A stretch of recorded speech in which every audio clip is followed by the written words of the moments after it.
Hello, I'm Professor Shadow, and today I'm going to be talking about Star Wars Episode 7 The Force Awakens. Now, this movie is probably the most hyped movie of the decade. I mean, like, it's already made millions, hundreds of millions of dollars in the box office just from pre orders. So, this movie is very successful, which was obvious. But, how was the movie? Well, it was good. However, if there's one movie I could compare it to, it would be Avengers: Age of Ultron, which came out earlier this year. Now, if you've seen my review on that movie, you'll know my thoughts on it. And to be honest, I felt the same way with this movie as I did with that one. It was good, but I was a little bit disappointed.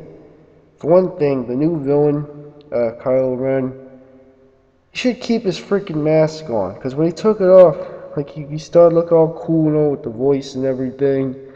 Looked really cool. Then he took his mask off and he looked like a freaking wimp. He looked not in any way intimidating. And it just ruined the character because now you have this little wimpy kid underneath the mask. So he should have just kept the mask on.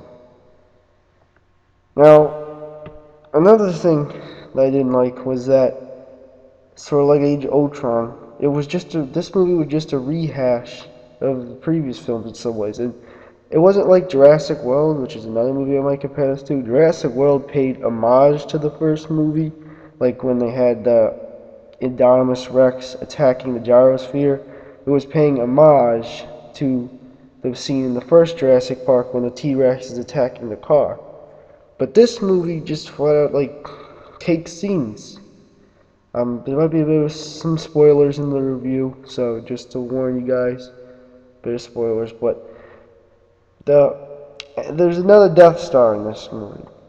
That it even destroys planets too, and they blow it up again. That's 3 movies, guys. 3 movies that involves blowing up the Death Star. Because I don't care what you call this thing, it's Death Star. I don't care what you say. It just You couldn't have thought of anything else other than just blowing up another Death Star.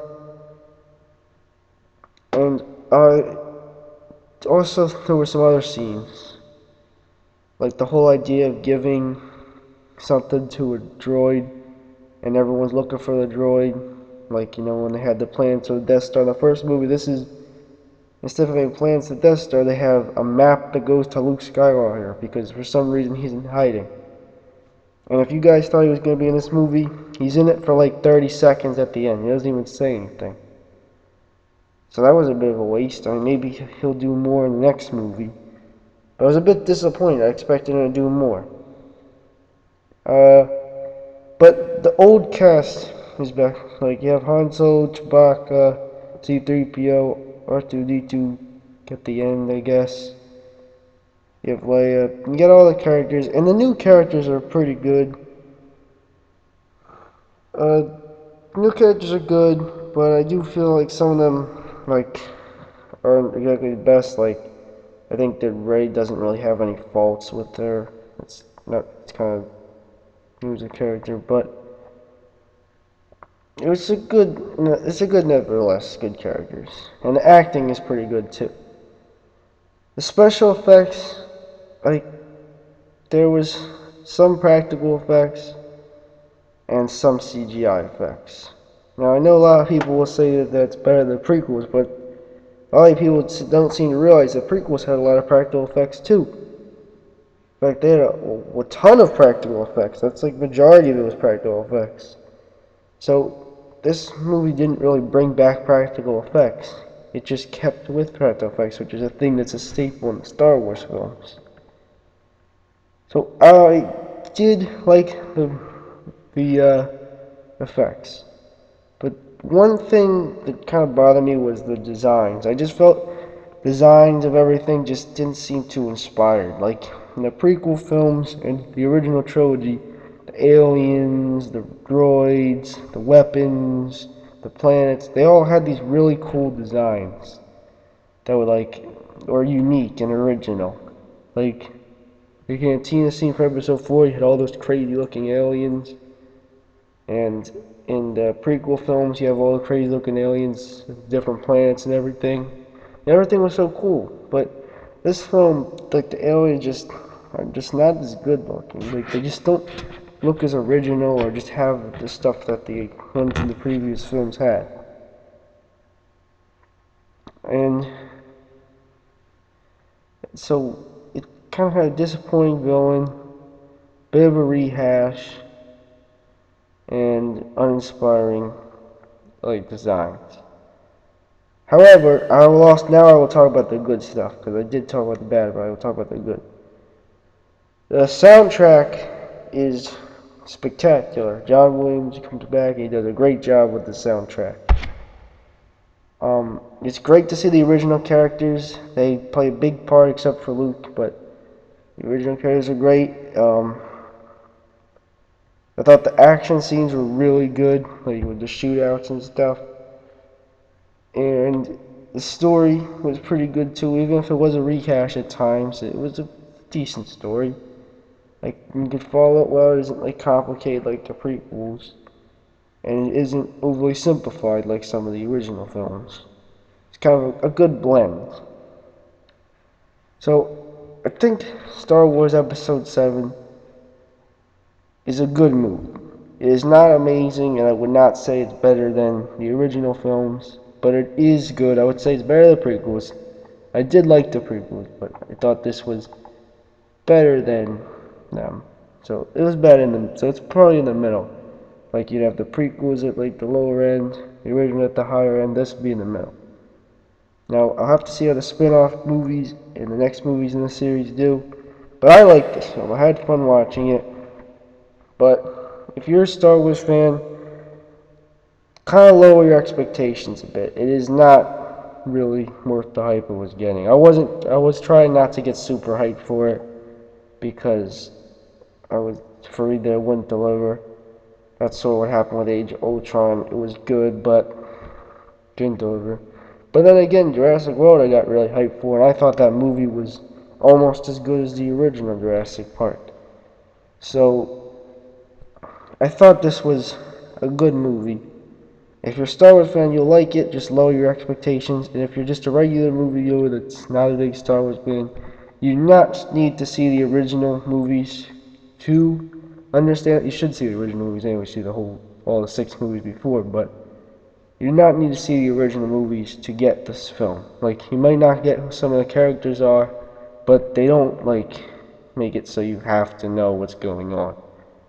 You might not recognize some of the iconic ships or anything, or the characters, but they're fleshed out well enough and it's well written enough that you can still enjoy it either way. So Star Wars Episode 7 was an enjoyable film. It was, I would say technically I could consider it perfect, because the plot, even though it was a rehash, it was bad. The characters, even though some of them seemed a bit too perfect, they were fine. Special effects were fine.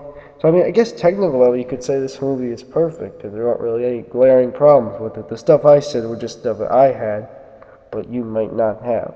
So, it might not be my favorite Star Wars movie, and it may not be the best film I've seen all year, but it was a very enjoyable film. I liked it, and I would definitely recommend you to see it. And I'm looking forward to see what happens in the rest of the series, because it may get better, it may get worse, but I think we're off to a good start here. So it's not amazing by any means. At a technical level, you could say it's perfect, but I thought it was good, fun movie to watch, and I will probably see it again maybe. But it was a good movie, so you should definitely watch it. If you're a Star Wars fan, I don't know why you haven't seen it already. But yes, so I guess my problem with this film is the opposite of the problems that people have with the prequels. A lot of people hate the prequels because they're different, but that's actually the reason why I like them. They're a new story from a new time period for a new generation, and it was certainly different. But this film doesn't even seem like it's close enough to the originals. It just doesn't feel like it tries anything at all. It just feels like they have a checklist of things that they were going to do. They were going to kill off a new kid, like kill off a character that we all know. They were going to add more technology, weapons like a new lightsaber. They're going to have a new character, like learn about the Force and become a Jedi. They're going to make nods to the original stuff. And it just seems weird because it's made by a longtime fan of Star Wars, but yet it felt like there was no passion or no heart or soul put into it at all. And I think that's just my biggest gripe with this film, is that it just doesn't seem like there's any care put into it from the director. And it just seems like a really bad thing because it's made by a fan of Star Wars, but it just didn't feel like it. You know, it didn't really try anything. It didn't try to be ambitious or inventive. The Phantom Menace tried to be ambitious or inventive. And you might say it failed, but it at least tried. This movie just doesn't. It just gives you what you want to see. Lightsaber fights, shootouts and stuff. It just doesn't seem like it was worth the hype. Star Wars Episode 7: The Force Awakens is a good movie. Thanks for watching. I'm Professor Shadow. Have a crappy day.